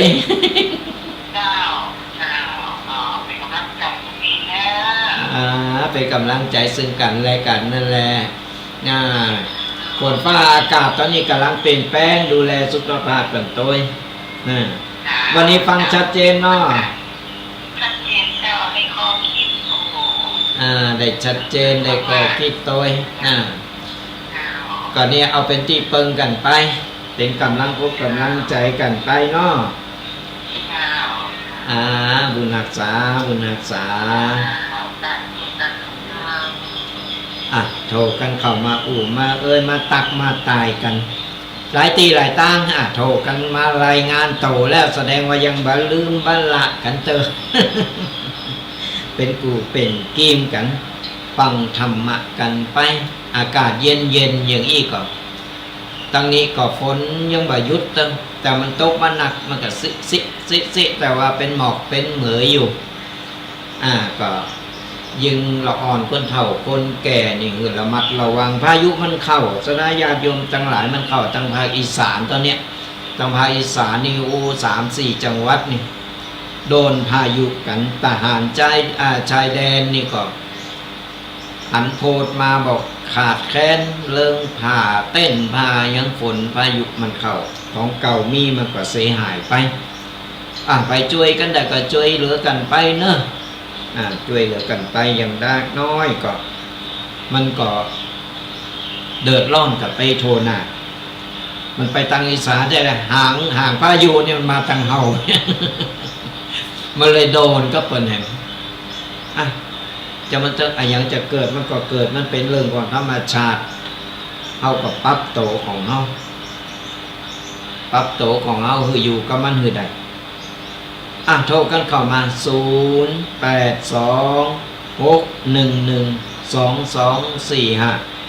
มามามาตักมาตายกันเป็นกูเป็นกีมเป็นกัลยาณมิตรดีต่อกันไปสะดวกพอตั้งใดกดไลค์กดแชร์กดติดตามกันไปเนอะขออนุญาตนะเจริญพรวันนี้เป็นล่าสุดเนาะ อย่ามาสุด เสียแชมป์อีกแล้ว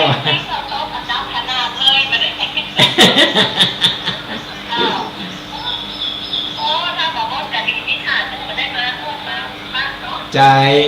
ก็ต่างคนต่างก็งานนักงานหลายกันหลายตีหลายตั้ง นี่ก็ยุดไปหลายติด ใจโอ้ยหลายอันหลายอย่างก่อยๆนี่กันไปก็ตัวเจ้าก็ตัวเจ้าจนป้อนอาศัยไอ้ญี่ปุ่นลำเดียวนี่ ไปบินตาบาดก็บ้าได้ยังก็บ้าได้ปลาลูกเน้นลูกนิพะกันก็มียังก็ฉันกันไปก็มีเนนอยู่หน่อเดียวนั่นก็เป็นตู้เจ้า 3 ตน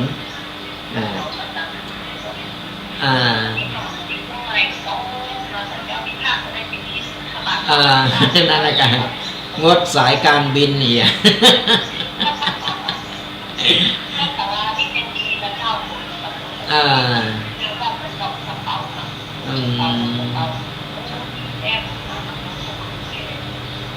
ใจวันนี้ก็คึมเนี่ยเป็นหมอกเป็นเหมยตกก็อยู่บ้านฟังธรรมะไป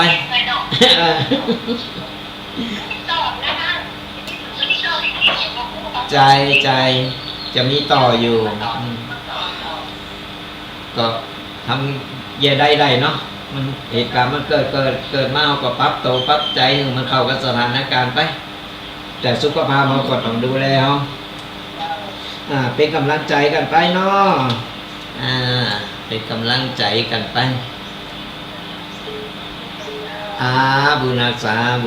านะเหรอเจริญพรจากตั้งใดฮะแม่ริมเป็นได้พองวันนี้ฝนฟ้าอากาศ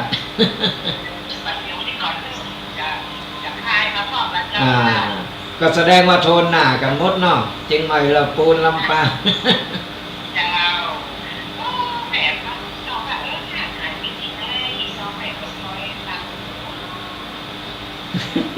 ไม่ได้หายไปไหนอยู่ในใจเสมอว่ะ รายการงานมันหลายตีหลายตั้งตุเจ้าก็อย่างตุอย่างตุเจ้าโยมสนาญาติโยมกับตุกอย่างสนาญาติโยมตุกการตุกงานหลายอันหลายอย่างสาธุเหมือนกันเนอะเป็นกำลังอกกำลังใจกันไปอย่างน้อยกำลังใจเนี่ยสำคัญที่สุดเนาะบุญรักษาเนอะโทรมารายงานโตหลายตีหลายตั้งเฮาก็จื่นใจได้ได้เอ้ยกันได้หายกึดตึงกันนี่ไอหายนี่ไม่ได้หายไปไหนก็ด้วยหน้าที่การงานของไปของมันหลายตีหลายตั้งการงานก็หนักก็หลายก็อย่างที่บอกไปออกภาษาเสร็จกับงานกฐินเสร็จกับต่อร้อยกระทงเห็นร้อยกระทงเสร็จได้วางให้หน่อย เดียวกับปีใหม่ก็เหมาะเนี่ยส่งท้ายปีเก่าตอนนับปีใหม่การงานนี่แหละในเมื่อเราทำได้ก็ทำกันไปเมื่อว่าการงานว่าบุญกุศลสระญาติโยมตั้งหลายเอาทำได้เอาทำไปไม่ต้องไปรอวันนั้นวันนี้วันนี้ดีวันนั้นบ่าดีเอาพร้อมเอาทำไปเลยสมเตอเอาไปรอวันผูกวันหือใจบ่ดีเอาเถอะบ่ตันได้ทำสักกรรมปิกบ้านเก่าไว้ก่อนก็มีเนี่ยไม่ต้องไปรอในเมื่อเอาพร้อมแล้วทำไปเถอะขออนุญาตหับสายก่อนเนาะเจริญพรจากตั้งไรฮะอำเภอฝางเป็นได้วันนี้อากาศ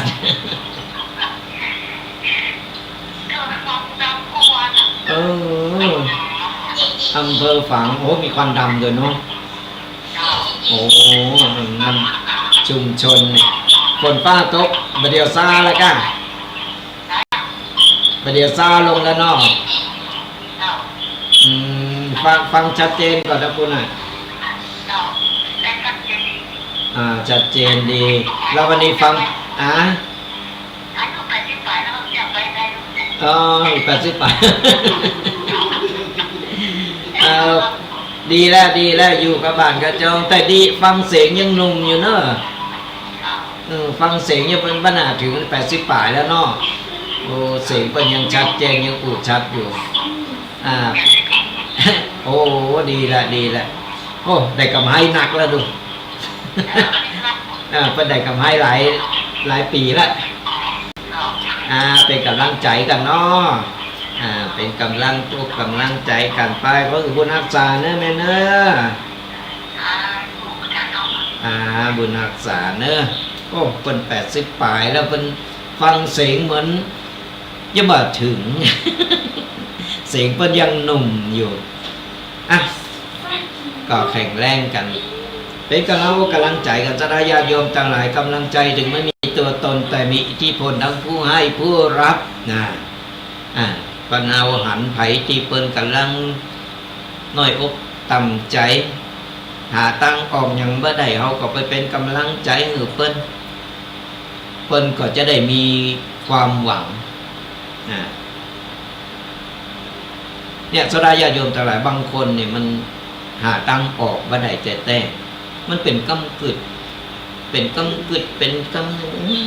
มันหาตั้งออกบ่ได้มันมืดไปหมดในมือ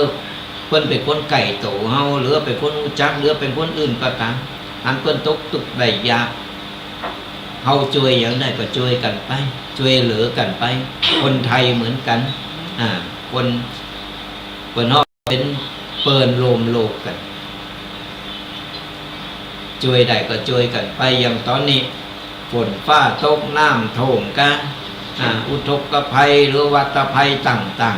ๆช่วยเหลือกันได้ก็ช่วยเหลือกันไปเล็กๆน้อยๆก็เป็นบุญเป็นกุศลเฮาทำเฮาได้ช่วยเพิ่นเฮาก็ปลื้มปีติเฮา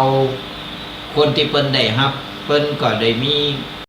กำลังอกกำลังใจหันแสงสว่างในการที่จะต่อสู้กับชีวิตต่อไปคือกำลังใจกันไป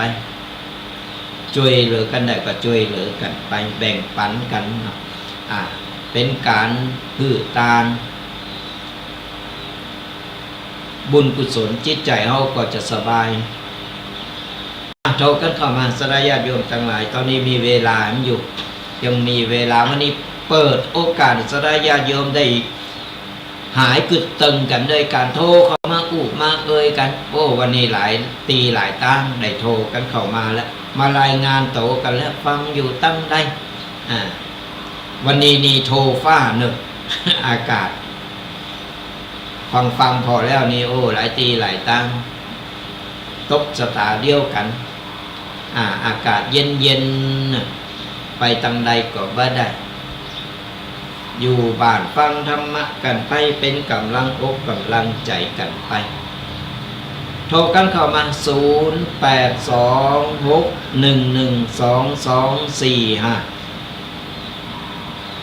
ชัดเจนว่าชัดเจนฟังแล้วได้ข้อคิดอะหยังพองก็เป็นกูเป็นกีนได้อูได้ได้ตักได้ตายหายงอมหายเหงากันก็โทรกันเข้ามาได้เปิดสายหน้าใหม่กันอยู่ยังมีเวลากันอยู่ติดตามรับต้วยกันไปครับรายการธรรมะกำยองกระตุเจ้ายองป่าซางฟังธรรมะสบายสไตล์ตุกปีแดงวัดบอกกอกทุกวันเสาร์ตั้งแต่เวลา 8 โมงจนถึง 10 โมงมามาตักมาตายกันจะเลินปอนจากตั้งใดวันนี้เตวบุตรมาแหละ แม่อายฟังชัดเจนเนาะฟังชัดเจนที่วัดประบาทอุดมครับวัดประบาทอุดมชัดเจนเนาะฝนฟ้าอากาศเป็นได้บ้องวันนี้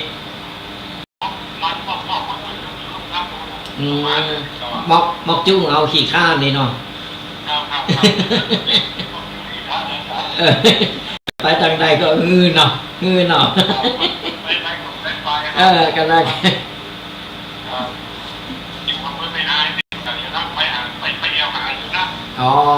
มีโอกาสก็เวนมาได้ ยินดีต้อนรับแวะเวียนมาผ่านไปผ่านมาก็อยู่บ้าไก่บ้าไก่เนาะอยู่ไก่กันแม่อายก็เคยไปเป็นประธานวิทยากรตีฮงเฮนเนี่ยหลายตีอยู่แต่จำว่าได้ที่ไหนบ้างก็อยู่ตรงแม่อายอากาศอุ่นเย็นเนาะเป็นปอนหนานอยู่ที่วัดกันก้า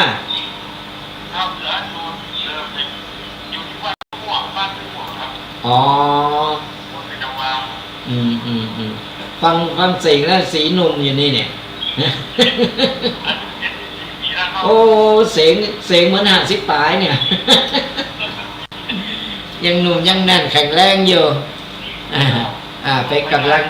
เป็นกำลังอกกำลังใจกันไปเนาะฟังวันนี้เป็นได้บ้างฟังธรรมะแล้ว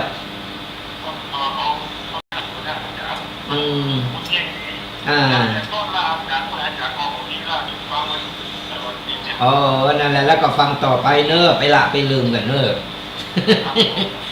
เป็นกำลังใจกันไปบุญรักษานะบุญรักษาสาธุบุญรักษาเป็นปอนานเคยไปที่อายเคยไปอำเภอแม่อายเคยไปอยู่ข้างประจำแบบนี้ก็ไปอบรมคุณธรรมจริยธรรมฮงเฮนแต่จำชื่อฮงเฮนว่าใดก็ไปกำลังใจกันไปสดายาโยมตั้งหลายฟังอยู่ตั้งใดยังมีเวลาเหลืออยู่มีเวลาเหลือมามามาเป็นผู้เป็นทีมเฮาก็จะได้หูได้หันกันได้หูจักกันไปเวลาผ่านไปผ่านมาก็แวะเวียนกันหาปรึกษาหาโทรหากันได้ไผมาตั้งหลับปูนก็ยินดีต้อนรับเนออำเภอป่าซางก็อยู่ตำบลบักกอกวัดบักกอกตำบลบักกอกนี่แหละแวะเวียนกันมาแต่ไผมาจะมาอย่างไรก็โทรลงหน้ามาก่อนเบอร์โทรนี้ก็ได้0826112245ก็โทรเช็คพอก่อนบางทีก็ติดการติดงานมามามาแอวมาเป็นบรรยากาศกันหรือว่าไผมีอย่างจะช่วยประชาสัมพันธ์ข่าวเกี่ยวกับวัดป่าอารามอย่างต่างๆก็บอกมาได้เราก็จะได้ช่วยเหลือกันไปเนาะช่วยเหลือกันไปโปรโมทกันไป0826112245โทรมามามาตายกันระหว่างรอโทรศัพท์อยู่มีเวลาอยู่ก็จะเอาข้อคิดมาสนญาติโยมได้มาฟังกันเพิ่นว่าชีวิตคนเราถึงวันเราชนะอยู่3อย่างในตัวของเรามีอยู่3อย่างนั้นเราเอาชนะอยู่ได้ในแต่ละวันมีอะไรอย่างของ1ชัยชนะด้านร่างกายนี่ชัยชนะด้านร่างกายอย่างไรก็อย่างที่บอกยิ่งเอาแก่โตขึ้นมาร่างกายสุขภาพต่างๆมันถอยล่นเหี่ยวย่นลงไปเพราะฉะนั้นเราต้องพยายามออกกำลังกายนี่ออกกำลังกายของเราจะไปวิ่งไปโลนโตยหล่ออ่อนมันก็ไม่ได้แต่บางคนก็ยังแข็งแรงก็ยังสามารถไปวิ่งได้60-70ก็วิ่งกันได้อยู่มันอยู่ที่สุขภาพไผ่มันแต่เราอยู่กับบ้านก็เราบักแข็งแรงขนาดที่ไปโลนไปวิ่งได้เราก็สะบัดแข้งสะบัดขาอยู่บ้านอยู่จ้องเคลื่อนไหวพยายามเคลื่อนไหวคือเลิศลมมันได้สูบได้ฉีดก็เราอยู่เฉยๆเนี่ยเลือดลมมันเกิดมันบ่หมุนเว้นเดี๋ยวก็โรคถามหาเดี๋ยวก็เป็นอันนั้นอันนี้ต่างๆนานาโรคเก่าที่เป็นอยู่มันก็จะแพร่กระจายคือไปติ๊กๆแต่ก่อนเราเกินไหวเลิศมันจะไปช่วย ไปช่วยหือร่างกายของเราเนี่ยแข็งแรงเป็นภูมิต้านทานที่ดีนะชัยชนะด้านร่างกายคือออกกำลังกายกินอาหารที่ดีต่อสุขภาพ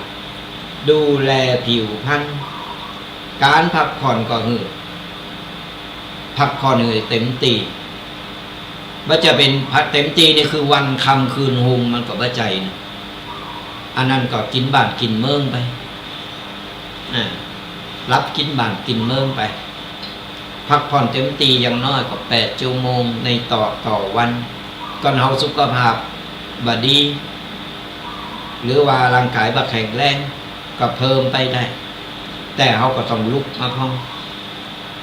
ลุกขึ้นมานั่งลุกขึ้นมาเดินมายืนพองพักผ่อนมันเพียงพอแล้วก็ใจใส่ดูแลร่างกายของเฮาให้เต็มที่อากาศเปลี่ยนแปลงเฮาก็หนาวมาเฮาก็ห่มผ้าเวลากลางค่ำกลางคืนเพราะว่ามันเวลาเฮารับไปเนี่ยเฮาบ่รู้บางคนก็ห่มผ้าตัวเอาผ้ามาห่มไป2 ผืน 3 ผืนพัดลมก็เปิดแอร์ก็เปิดมันก็บ่ใจอันนั้นเพิ่นว่ามันติดพัดลมเฮาหนาวก็ปิดเพราะว่าร่างกายของเฮาเวลาเฮารับเนี่ยมันต้องการพักผ่อนยิงเอาพัดลมจ่อเข้าไปเนี่ยมันเป่าสิ่งสกปรกอะไรอย่างต่างๆทำให้โพรงจมูกของเฮามันแห้งหายใจฝืดนี่แล้วก็กลายเป็นหวัดเป็นไอเป็นจามเป็นหอบหืดขึ้นมาต่างๆนานาเพราะฉะนั้นเรื่องสุขภาพเราต้องดูแลสุขภาพของเราอันนี้คือชัยชนะด้านร่างกายต้องเอาชนะมันคือใด2ชัยชนะด้านจิตใจอันนี้ก็สำคัญจะได้ญาติโยมชัยชนะด้านจิตใจก็คือเราพยายามควบคุมจิตใจของเราจะไปให้มันฟุ้งซ่านไปให้มันกึดหนักจะไม่คือมันกระโดดโลดเต้นเหมือนลิงซนโดดไปหันโดดไปนี่กึดหันกึดนี่ไปเพื่อเจอลองก่อนต้องนั่งเนี่ยขนาดฟังธรรมะอยู่ก็ตุเจ้าขนาดฟังธรรมะอยู่นะสดาญาติโยมใจกึดไปปุ่นไปมั่วหลายตีหลายตั้งนี่คือเอาฝึกควบคุมจิตใจของเราคือ1เขามีเวลาวางอย่างตอนเนี้ยสดาญาติโยมฟังธรรมะอยู่เขาก็ฟังธรรมะไปก้อนใกล้เอาไปหรืออ่านหนังสือไปชอบอ่านหนังสือเขียนหนังสือเขาถนัดอะไรอย่างเนี่ยเขาทำไปเถอะเขาก็จะได้ประสบการณ์ได้เรียนรู้สิ่งใหม่ๆเข้ามาการกู้จ้าการได้พบปะเจอผู้คนเหมือนกันนี่ก็เป็นการที่ว่าเฮาฝึกจิตใจของเฮาได้พบปะได้สังสรรค์ได้พูดคุยแลกเปลี่ยนผู้คนที่เป็นได้ทัศนคติกันก็เหมือนสถาญาติโยมมาได้โทรมามาการสมัครหามา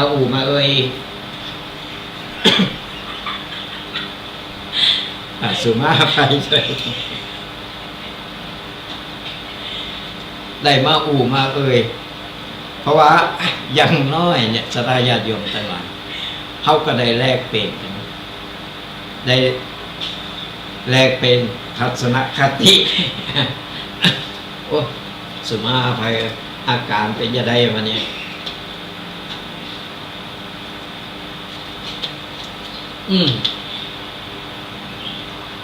ต้องเติมน้ำมันนิดหน่อยเนี่ยสดาญาติโยมทั้งหลายด้านจิตใจของเฮานี่สำคัญเลย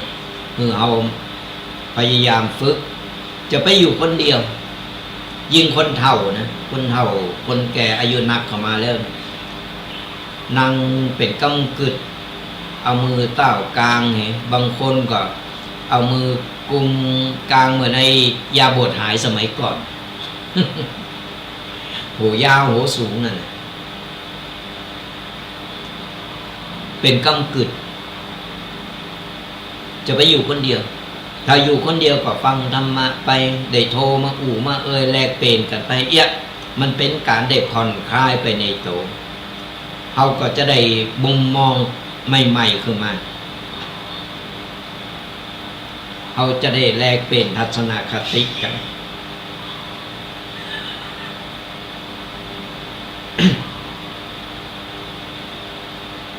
มาข้อที่3ชัยชนะด้านจิตวิญญาณนี่ชัยชนะด้านจิตวิญญาณคืออย่างทบทวนโตเก่ามีสติทำสมาธิรู้สึกขอบคุณในสิ่งที่มีอย่างที่ได้เกินไปแล้วว่าคือเรามันทบทวนบุญที่เราได้สร้างได้ทำเอาไว้มันทบทวนโอ้ตอนเป็นหนุ่มเคยไปทำบุญตีห่างเคยไปทอดกฐินตีนี่คิดในสิ่งดีๆเอาสิ่งดีๆที่เราเคยสร้างเคยทำไปมันจะเป็นเพิ่นฮ้องว่าทบทวนบุญมันจะมีความปลื้มเกิดความปลื้มปีติในตัวเราว่าโอ้หันได้กึดถึงเมื่อใดแล้วก็โอ้ยดีอกดีใจกึดแล้วก็ปลื้มอกปลื้มใจมีความสุขฮอร์โมนความสุขมันจะหลั่งออกมาของเรานั่งไปกึดไปก็ยิ้มไปมันจะยิ้มวันคำนะก่อนยิ้มวันคำมาเนี่ยต้องไปเช็คเลยเพื่อนว่าทบทวนโตเก่าอย่างที่บอกว่าปัญหาเจ้าเอียดมันคือไปปรึกษาหนกยื้อต้องไปปรึกษาหนกก็เราไปลองไปถามเนี่ยตอนเนี้ยนกกระจิบกระจอกเนี่ยเราไปถามนกขอปรึกษาหน่อยเนาะตอนนี้มีปัญหาเจออีกนกมันก็จะตอบเลยจิบเนี่ยปัญหากูสิ่งกูอย่างเขาผ่านมาแล้วนักแล้วนี่ก็ผ่านมาแล้วเราจะผ่านเยอะจะผ่านไปสักปัญหาบ้างเนี่ยเรามีสติทำสมาธิมีสติอยู่เสมอกูสิ่งกูอย่างมันจะผ่านพ้นไปเองก่อยๆแก่ก่อยๆคิดก่อยๆทำไปแล้วจะภูมิใจโอ้เอาใจชีวิตผ่านมา80 ปี90 ปีเอาผ่านมาได้ผ่านร้อนผ่านหนาวมันหนักโอ้แล้วมาทบทวนบุญพอโอ้มีความสุขมันมีความปลื้มมีจึงเริงไห้เริงดีลองทบทวนบอกต่อได้พบปะผู้คนได้เล่ากันโอ้สมัยเขาเป็นอ่อนเนาะโอ้อย่างอันอย่างอีนะโอ้มันโมนหน่อย เนี่ยก็ฝากไปข้อคิดกันสดาญาติโยมทั้งหลายต้องชนะ3อย่างในแต่ละวันในตัวของเฮาคือไดชนะด้านร่างกายชนะด้านจิตใจชนะด้านจิตวิญญาณนี่3อย่างเขาต้องเอาชนะให้ได้ในแต่ละวันก็ฝากเป็นข้อคิดกันโทรกันเข้ามาเนอะยังมีเวลาเหลืออยู่0826112245โทรมาอุกมามาตักมาตายมาเป็นกำลังอกกำลังใจกันโอ้วันนี้ได้อู่เต็มตีแล้ววันนี้หลังจากห่างหายไปหลายติด อัดอั้นเหมือนกันนะอึดอัดแต่เวลาบ่ได้มาอู่ก็สดาญาติโยมมันรู้สึกอึดอัด แต่ด้วยหน้าที่การงานตุเจ้าก็ตุกอย่างตุเจ้าสดาญาติโยมก็ตุกอย่างสดาญาติโยมตุกไผตุกมันใจสบายอย่างตุเหมือนสมัยตะก่อนเนอะประเดี๋ยวนี้ตุเจ้านี่ก็อีด แล้วก็ต้องมาตามแก้ปัญหาต่างๆนานาหลายอันหลายอย่างการบ้านการเมืองค กฎหมายอะไรยังต่างๆแต่เขาก็ต้องผ่านมันก็ได้ในเมื่อมันเข้ามาแล้วเขาก็ต้องผ่านก็ได้ต้องแก้ก็ได้อย่างมาเดียวนี้จะตามวัดตามมาก็อย่างที่สดาญาติโยมหูกันนั่นแหละอย่างตุเจ้าพระเนรเหมือนกันไอ้ตีดีพวกก็มีนักไอ้บดีก็มีหลายก็ปะปนกันไปจะไปเหมาลมก็เอาเหมาลมเนี่ยมันทำมือเอาเนี่ยมันท้อทำมือเอาเนี่ยมันเหนื่อยมันก็เหมือนกันเหมือนสนายาโยมเหมือนคนบ้านเหมือนคารวาสเหมือนกันก็ตุเจ้าพระเนรถึงวันนี้ก็พระใจไผ่ก็ลูกหลานหมู่เฮานี่แหละมาโบสถ์มาศึกษามาปั๊บมาฝึกตนมันก็เลยมีผลเปหลักกันไปไผ่ฝึกได้ไผ่ปฏิบัติได้ก็อยู่ยาวไปไผ่ปฏิบัติบ่ได้ยังก็ลงโรยลงไปก็เหมือนกันการใช้ชีวิตของฆราวาสไผ่ขยันหน่อยก็มีกินมีใจไผ่บักขยันไผ่ขี่ข้ามนี่ก็อดไปเหมือนกันสดาญาติโยมต่างหลายเพราะฉะนั้นแล้วจะไปพอดีพอให้กันอันใดดีเขาก็ว่าดีอันใดบดีเขาก็ปล่อยเพิ่นไปตามกรรมตามเวรเพิ่นแต่จิตใจตั้งมั่นของเขาก็คือเขามีบุญสร้างบุญสร้างกุศลเขามีพระสัมมาสัมพุทธเจ้าเป็นที่พึ่งอันสูงสุดของเขาแล้วเขาก็ต้องไปขนขวายหาอย่างอื่นแล้วอย่างอื่นมันเขายังบ่าหูเป็นรูปเป็นรางเป็นรูปธรรมมาแต่สมมาสัมพุทธเจ้าพระพุทธศาสนาของเขามันเจนปู่เจนมอนเจนนี่เอามานะ2,500 กว่าปีเอาเจอมันยึดมันในพระพุทธศาสนาของเขาว่าต้องไปเอาอันยังเข้ามาปนอันยังที่มากระทบกระทั่งหน่อยเขาก็พอคิดวิเคราะห์แยกแยะบางครั้งมันก็มีข่าวของบางครั้งก็ข่าวทำลายบางครั้งก็ข่าวจริงคิดว่าวิเคราะห์แยกแยะพออันใดดีอันใดควรแต่ก็เอาเหมาโลมมันทำเอาท่อเอาเหนื่อยหน่ายบางคนก็ไปโตดยี่ลำเหลือจะไปไหวอะไรยังจะไปนับถืออะไรยังมันบัดใจเขาต้องแยกนะก็อย่างที่หู้นั่นแหละอันไหนดีอันไหนบ่ดีเขาคิดวิเคราะห์แยกแยะได้เขาก็แยกแยะเอาแต่จิตใจเขาต้องตั้งมั่นอยู่ที่เดิมพระศาสนาของเขามันแบบมีวันเสริมแต่ที่มันจะเสริมคือคนที่ประพฤติปฏิบัติทำคือเสริมเสียเป็นกำลังอกกำลังใจกันเอายึดมั่นถือมั่นในบาปบุญคุณโทษมีจริงกรรมเวรมีจริงไผทำอย่าได้ก็ได้อย่างอันกฎแห่งกรรมมันยุติธรรมเสมอเขาคิดตัวอย่าง ไผทำก็ได้ไผบ่ทำก็บ่ได้ปัจจัยไปฝากกันได้จะไปการหน่อยไปไหนไปการฝากซื้อบุญหน่อยเนอะมันมีเมืองไหนมันมีขายตามกาดไปใครใดก็ไปทำเอาเองก็ต้องไปทำไหนทำไก่ตัวเขานี่แหละในตัวเขาก็มีก็เลยจะทำบุญขออย่างเดียวคิดดีพูดดีทำดี3 อย่างในตัวเขาจะ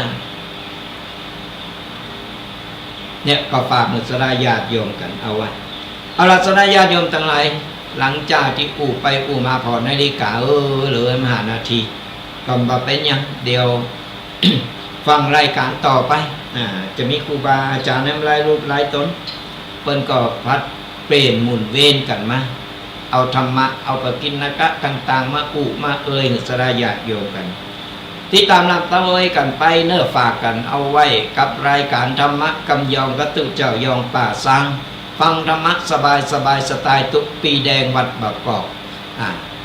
ทุกๆวันเสาร์ตั้งแต่เวลา8 โมงจนถึง10 โมงก็ได้มาพบปะเจอมามาเอ่ยกันก็หลังจากจบรายการแล้วไปมียังเคยเคยเอ่ยหรือว่าใครถามยังก็โทรมาได้ถ้ามีเวลาก็จะตอบโทรกันเข้ามาได้เบอร์เดิมนี่แหละ0826112245ก็ฝากกันเอาไว้ตัวเป็นกำลังใจกันไปเรื่อยๆไปฟังโดนจากกันไปฟังโดนที่จะละความกันฝากกันเอาไว้อาราธนาญาติโยมทั้งหลายท้ายนี้ก็อาตมาภาพจะปั่นป้อนสดาญาติโยมจุคนที่ฟังรายการธรรมกำยองกตุเจ้ายองป่าสร้างและก็หลายๆเครือข่ายหลายๆสถานที่หลายๆช่องทาง ขอสดาญาติโยมจุคนจงหายตุกหายโศกหายโรคหายภัยหายเจ็บหายไข้นึกหวังสิ่งใดก็ขอให้สมปรารถนากุสิ่งกุปการเงินทองไหลมาเทมาอย่าได้ขาดสายขอเงินต่อเงินทำการงานใดๆเจริญก้าวหน้าทำมาค้าขายร่ำรวยทำไมทำสวนได้ผลผลิตเจริญงอกงามขายได้ราคาสุขภาพร่างกายแข็งแรงแก้วขาดปลอดภัยอายุมั่นขวัญยืนมีโจกมีใจหือบุญปกปักรักษาคุ้มครองกันผู้คนเนอขอเจริญก่อน